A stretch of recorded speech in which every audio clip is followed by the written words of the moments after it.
Hoje eu vou falar sobre um tema que, a meu ver, se fala pouco, que é a atitude mental relacionada ao emagrecimento. Então, vamos acabar com o vitimismo e, principalmente, acabar com a sensação de que a culpa é sua. Vamos desenvolver aqui juntas uma visão mais proativa e mais positiva, que vai ser essencial para você atingir o seu objetivo com o seu corpo. Então, seja muito bem-vinda. Aqui nós discutimos os seus passos na jornada rumo ao corpo ideal, ou seja, como mulheres expatriadas podem recuperar o corpo ideal sem neura. Eu sou a Ana Galeazzi. Então, assim, o legal é que muita coisa que eu vou falar aqui hoje pode ser usada também para outras áreas da vida, não necessariamente só para o emagrecimento. Se as coisas num determinado âmbito da vida, como a nossa relação com o corpo, né, ou a nossa sensação de bem-estar no corpo, não está indo bem ou não está funcionando como você gostaria, isso é um sinal de que algo em você precisa mudar, ou alguma coisa que você está fazendo precisa mudar. E essa é a base, né, da autorresponsabilidade. A autorresponsabilidade já é a primeira coisa importante aqui, né, para falar, que ninguém é vítima. Eu sempre falo, né, no mundo não existe almoço grátis, você é responsável pelo jeito como você encara a sua vida, você não controla tudo o que acontece, mas você controla o que você faz com aquilo que acontece. Muita gente fala, mas é injusto porque eu não consigo emagrecer, mas tem um monte de gente que come e não engorda. E assim, na verdade, usar o exemplo de quem come e não engorda, primeiro é uma comparação que não tem cabimento porque a outra pessoa não é você. Segundo, que gera um monte de sentimento negativo, sentimento de vitimismo, sentimento de inferioridade, talvez, que não trazem nenhum tipo de benefício. Além do mais, quando você fala isso, mas olha só, a pessoa come e não engorda, na verdade, isso não é importante para você, porque isso é a vida daquela pessoa, não é a sua. Então, o antídoto para isso seria alegrar-se pelaquela pessoa. Eu vou falar mais sobre isso, eu vou explicar isso melhor. Então, a autorresponsabilidade que eu falo é ser responsável pelo que a gente faz com o que a vida nos dá, mas e também não é sentir culpa. Então, ser responsável, eu sou responsável pelo meu corpo, eu sou responsável pelo que eu tô fazendo com o meu corpo, não significa eu entrar num sentimento de culpa, de dizer, mas então, se eu não tô feliz, a culpa é minha. Não, isso é drama, a culpa não ajuda ninguém, né? A culpa te coloca num lugar onde fica difícil de agir. Então, essa não é responsabilidade. Então, vamos explicar um pouquinho os princípios, né, dessa atitude mental mais positiva. Por que eu tô falando isso aqui? Então, assim, a gente tem circuitos neurais, né, os nossos neurônios, as nossas células do sistema nervoso são conectadas umas às outras e essas conexões se chamam circuitos neurais porque elas são como conexões, eu vou usar uma metáfora bem boba, assim, mas como conexões elétricas, né, que se unem e transmitem um impulso elétrico entre elas. E como existe uma coisa chamada neuroplasticidade, que antigamente o pessoal não acreditava que existia, e hoje em dia já é bem comprovado que existe, né? Antigamente o pessoal achava que o nosso cérebro, o nosso sistema nervoso, as nossas células neuronais fossem estáticas, ou seja, você nasceu com essas células, se você teve um dano ou aconteceu alguma coisa, azar, agora não vai mais recuperar. E hoje em dia se sabe que não é assim, existe a neuroplasticidade, que significa existe capacidade de aprendizado entre essas células, existe capacidade de criação de novos circuitos, de novas conexões entre as células, existe capacidade de regeneração. O que isso tem a ver com a atitude mental? Isso tem a ver porque os pensamentos que a gente tem, eles também moldam o nosso cérebro. Eles moldam essa circuitaria. Então, eles determinam o modo como eu lido com determinadas situações hoje, vai determinar qual que é a maior probabilidade que eu vou ter de lidar com próximas situações ou com situações semelhantes no futuro. E isso é extremamente importante. O que eu repito, mesmo que seja um hábito de pensamento, se eu repito esse hábito de pensamento, eu crio um hábito, eu crio um circuito neural que vai se tornando com a repetição, falando de forma bem fisiológica mesmo. Quando a gente repete sempre aquela mesma ativação, naquela mesma cadeia dentro do cérebro, eu vou reforçando e aquela via entre os neurônios, aquela conexão vai ficando cada vez mais forte. As células neuronais, elas vão se aproximar, inclusive, fisicamente.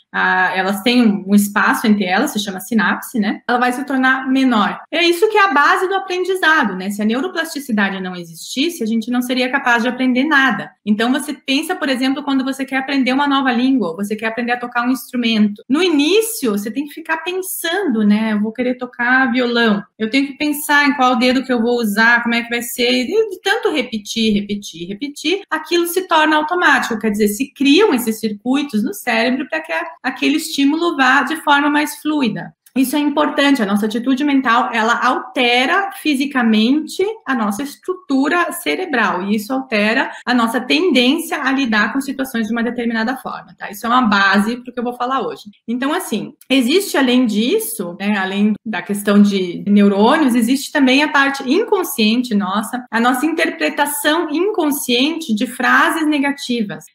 Todo mundo tem um diálogo interno, né? Acho que, não sei se todo mundo já reparou que a gente tem um diálogo interno constante. Constantemente na nossa mente, é como se tivesse uma pessoa lá dentro, né? Um eu lá dentro que está constantemente avaliando tudo o que acontece no mundo à minha volta, no meu mundo interno, no meu corpo, tudo, né? Tem sempre alguém contando, avaliando, julgando, aquilo tá certo, aquilo tá errado, gosto, não gosto, tá bom, não tá bom. Constantemente, a gente tem esse diálogo lá dentro o tempo todo. E esse diálogo nosso, ele funciona para muitas coisas na nossa vida como comando.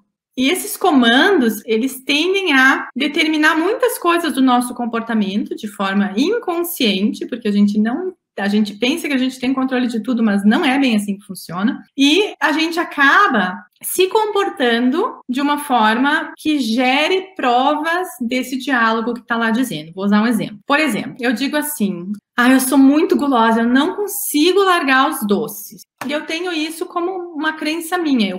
Quando eu falo isso é um comando. O que vai acontecer? Eu vou agir de forma inconsciente para comprovar essa teoria, né? Quem aqui já não tentou não comer doce, ou já não tentou fazer um momento que disse, não, eu preciso emagrecer, eu vou parar de comer sobremesa? Estou dando um exemplo bem simples. E aí foi lá e comeu a sobremesa. Poxa, mas não falei que eu não ia comer a sobremesa? Quem que decidiu comer a sobremesa? Não foi nem você conscientemente. Mas você, ao comer a sobremesa, você comprova para você mesmo que aquele diálogo é certo. Tipo, viu só? Eu falei que eu não consigo? Eu não falei que eu não consigo largar o doce? Eu não falei que eu sou muito gulosa? Eu não falei que eu sou descontrolada? Quando você diz, eu não consigo, você vai agir para comprovar aquilo. Então, a gente comprova muitas, por exemplo, vê o emagrecimento como difícil, né? Se a gente vê isso como difícil, a gente vai comprovar para nós mesmos que é difícil. Então, ou vincular o emagrecimento a estímulos fortes, como dor, como recusa, abrir mão, vincular ao sofrimento, também não vai ajudar. Essa é uma das piores atitudes mental. Por quê? Porque a gente vincular uma coisa com o sofrimento, a gente vai inconscientemente evitar aquilo de todas as formas. Então, se eu vinculo o emagrecimento a um processo árduo, difícil, sofrido, de recusa, de abrir mão, o que eu vou fazer inconscientemente? Eu vou evitar aquele processo, porque eu não quero passar por isso.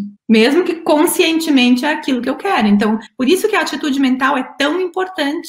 Por isso que ela é tão importante, porque a gente tem mecanismos que vão além do nosso racional, que a gente está prestando atenção e entendendo. Nem tudo a gente entende, nem todas as nossas atitudes a gente entende. Então, lembrar que o sofrimento vinculado a um processo de emagrecimento, que é o que a gente fala aqui, ele é opcional, tá? Um fato é um fato, que emagrecer, por exemplo, exige mudança. Se não está conseguindo, provavelmente alguma coisa você tem que mudar, então exige mudança. Isso é um fato. Agora, que essa mudança seja um drama, que seja pesada, que seja difícil, que seja uma carga. Você está vendo que tudo isso é um valor agregado, que a mudança em si não tem? É uma coisa a mais que a gente está colocando ali em cima, esse sofrimento que a gente está jogando em cima dessa mudança, que é opcional. Não precisa ser assim. A gente pode simplesmente encarar aquilo pelo que ele é, uma mudança. Quero falar quero falar mais da linguagem que a gente usa conosco mesmos, porque essa linguagem, ela é super importante por causa dessa questão das atitudes inconscientes, das atitudes que a gente toma sem perceber por que tomou. Então, um termo que a gente usa muito, eu vou me basar aqui em alguns ensinamentos que eu aprendi com o professor Horácio Frazão, que trabalha com física quântica, trabalha com treinamento mental. Um dos termos que a gente usa é esforço. E esforço não é uma coisa sustentável, tá? Esforço não é natural. Nada na natureza acontece com esforço. Você pega, por exemplo, um exemplo de um fenômeno natural, a água. Se você jogar a água de cima para baixo, ela vai para baixo. Por quê? Porque não é esforço. Nunca vai virar um copo d'água e a água vai subir, ou ela vai subir a ladeira.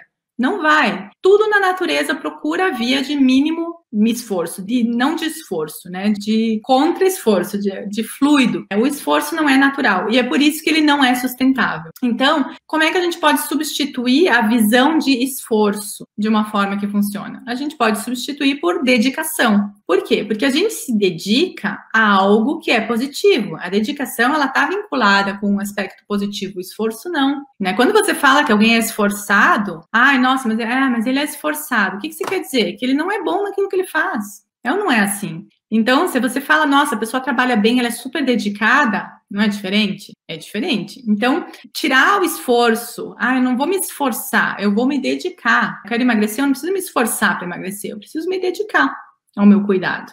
É bem diferente mesmo. E isso muda o nosso modo de encarar o processo todo. Se a gente consegue mudar essa linguagem e a visão que a gente tem, tudo muda. Quando a gente muda o modo como a gente olha para alguma coisa, isso inclui o processo de emagrecimento, aquilo que a gente está olhando muda, tá? Isso é metafísica. Então, é essencial mudar a linguagem. Ao invés de esforço, é dedicação. Ao invés de problema, não é problema. Problema é difícil, gente. Problema é uma coisa que não tem solução, que você não quer solucionar, é um problema. É um desafio. Tá vendo que desafio é bem diferente de problema? Você diz, eu tô com um problema, parece que é uma coisa que te sobrecarrega, que você não tem poder contra aquilo, que é uma coisa fatalista quase. Se você diz, eu tenho um desafio, aquilo já de imediato te dá o estímulo de, nossa, eu tenho um desafio, eu vou encarar, entendeu? Eu vou para cima, eu vou agir, vou vencer um desafio. Um problema você não vai vencer, um problema é uma coisa que te achata. A outra coisa de linguagem são 4 termos, né? O outro termo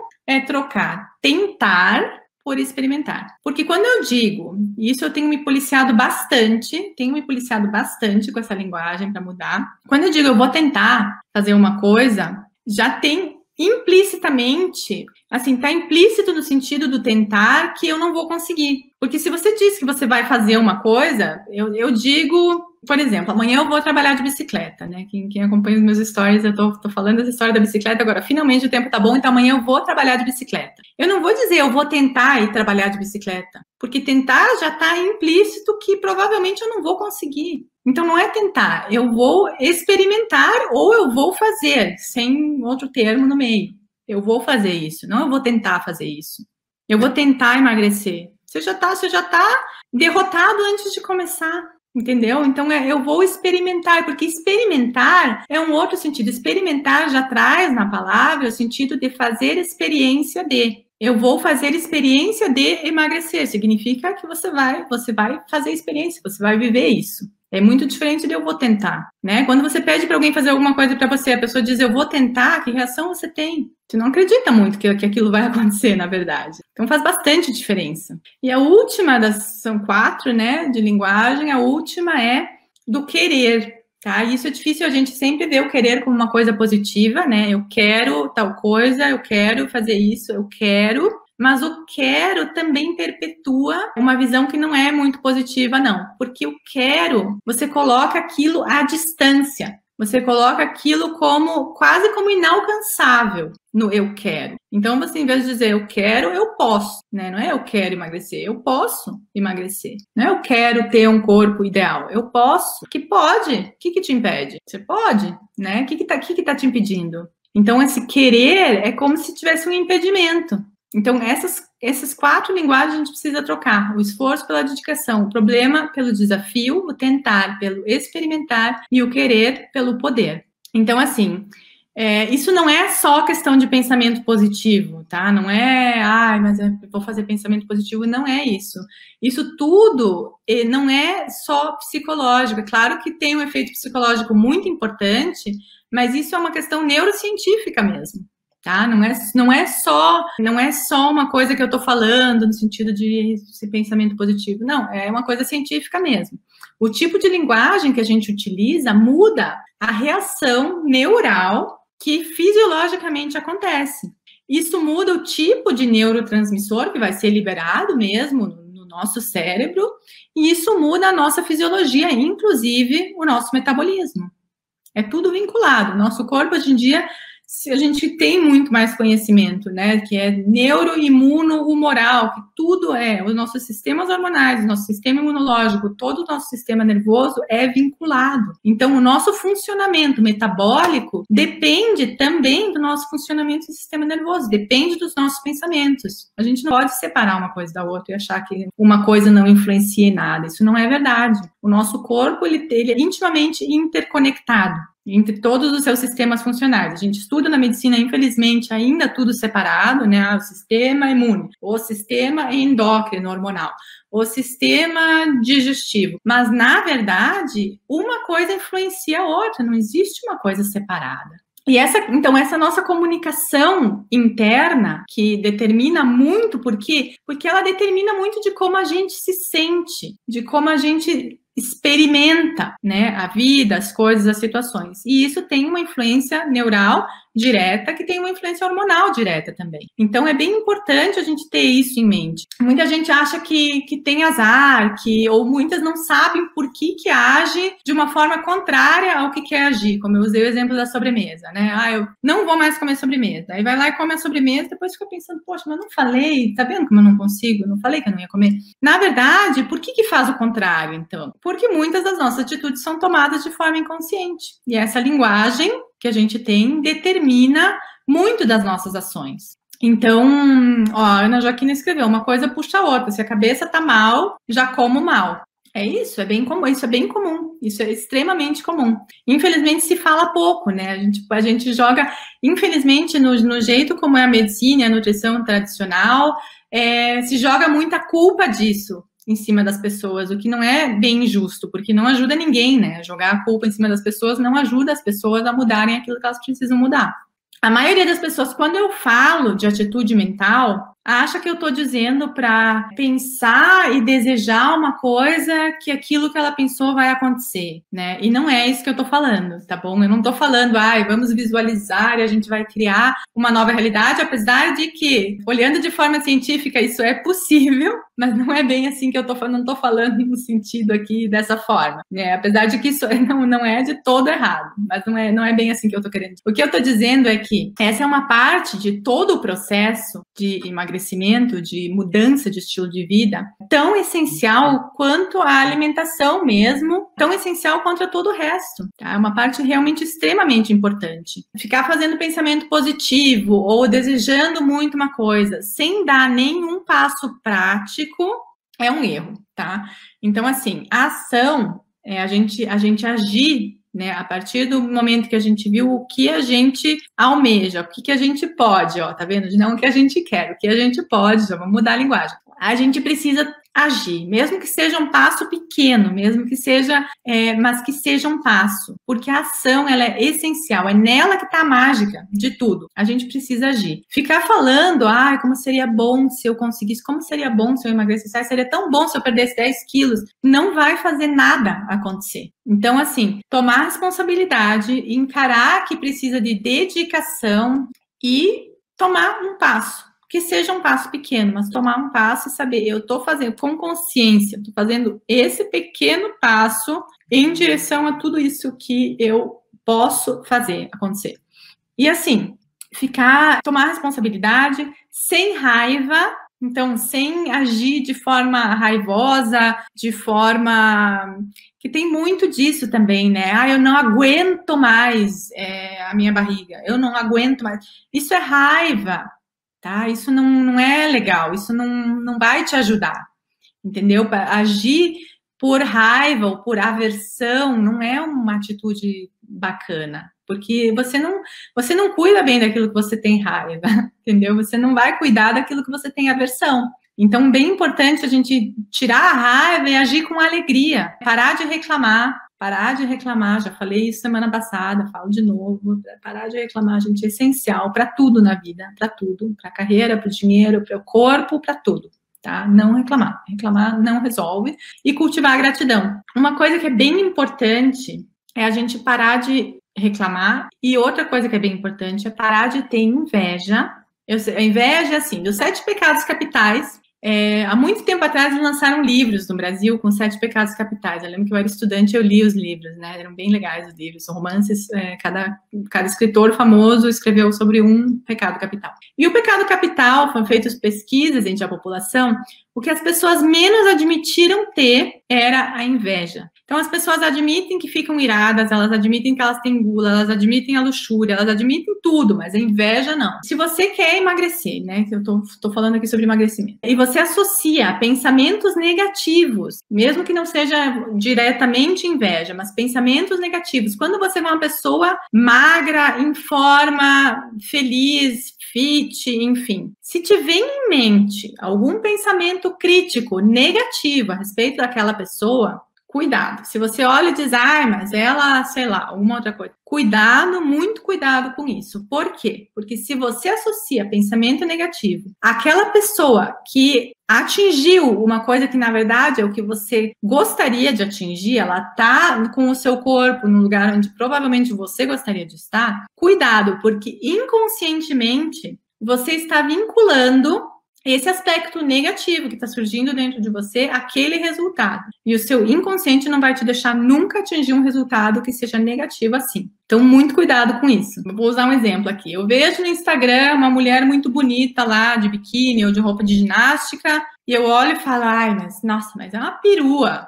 Ou, nossa, pra que fica se mostrando? Tá vendo que é muito negativo isso, é pesado, né? O que acontece? Para o meu inconsciente, ele vai sentir, eu vou gravar aquele peso, né? Circuitaria neuronal, vou gravar aquele peso e eu quero o quê? Eu quero também estar feliz com o meu corpo, não ter medo de mostrar, talvez, de usar um biquíni, estar contente. Eu não vou chegar lá, porque para o meu inconsciente aquilo é negativo. Entendeu? Eu tô criando um vínculo negativo exatamente com o resultado que eu quero ter, porque eu tô vendo o resultado no outro e tô dizendo que é ruim. O meu inconsciente grava aquilo, é ruim, não vou chegar lá. Então, bastante cuidado. O que dá para fazer para mudar isso? Passar a se alegrar por essas pessoas. Ao invés de a gente olhar e dizer, mas né? Não, fica feliz, poxa, a pessoa tá feliz, olha que bom, já tem tanto sofrimento no mundo, que bom que tá feliz, sabe? Passar a se alegrar, passar a admirar, nossa, olha só, se dedicou para chegar lá, né? Se dedicou para ter aquele corpo, não sei. Então, observa esses movimentos interiores que acontecem, isso é bem importante, tá? Isso determina muitas das nossas ações, porque depois a gente faz tudo ao contrário do que a gente tinha pensado e não sabe por quê. Então, cuidado com isso. Então, vamos resumir aqui um pouquinho o que a gente pode melhorar na nossa atitude já. Substituir a linguagem, né? Eu não vou tentar, eu vou experimentar, tá bom? Então, eu não vou tentar comer melhor. Eu vou tentar me alimentar melhor. Você vai se alimentar melhor falando assim? Não vai. Então, eu não vou tentar me alimentar melhor. Eu vou experimentar me alimentar melhor, porque significa eu vou fazer experiência do que é me alimentar melhor. Eu não quero, eu quero me alimentar melhor. Eu quero me alimentar melhor. O que você está dizendo? Tá lá longe. Eu quero me alimentar melhor, tá longe. Eu posso me alimentar melhor. Eu não me esforço, eu me dedico. Eu não vou me esforçar para me alimentar melhor. Eu vou me dedicar a partir de agora para me alimentar melhor. Faz diferença, né? E não é um problema, é um desafio, tá? É um desafio. Desafios podem ser superados, podem ser... Na verdade, um desafio, ele foi feito para ser superado, né? A gente já fica até com uma vontade de superar mesmo. O problema não. O problema é uma coisa que é aquela pedra no sapato, que você prefere nem ver que tá lá. Então, o desafio não. O desafio te estimula. E é assim que a gente tem que encarar tudo isso, né? Encarar mesmo o processo de emagrecimento, como eu falei lá no início. A gente encarar uma mudança pelo que ela é, uma mudança, porque é claro que se você quer ter um resultado que você não está tendo agora, alguma coisa tem que mudar. Porque não adianta você querer continuar fazendo a mesma coisa e esperar um resultado diferente. Isso é loucura, né? Não tem como. Se eu continuar plantando batata, eu vou esperar que eu vou colher cebola, não dá, né, gente? Eu vou colher batata sempre. Então, a gente tem que causa e efeito, né? A gente tem que pensar em criar outras causas para ter outro efeito. Então, assim, a mudança é necessária, e ela é um fato. Ela não é um peso, ela não é um sofrimento, ela não é um drama, ela não é simplesmente uma mudança. A gente tem que tirar todo tudo isso extra que a gente coloca mentalmente em cima, que na verdade acaba pesando num fato que é só um fato, uma mudança, tá bom? Então a gente consegue encarar as coisas com mais leveza, tá? Encarar as coisas com mais leveza, de forma mais positiva, dá até um alívio, né? Dá um alívio mesmo. Era isso que eu tinha para hoje. De segunda a quinta, temos live todos os dias, às 20 horas, no horário aqui da Suíça, né, que é o horário central europeu. E a gente se vê, então. Obrigada a todas, desejo uma boa noite.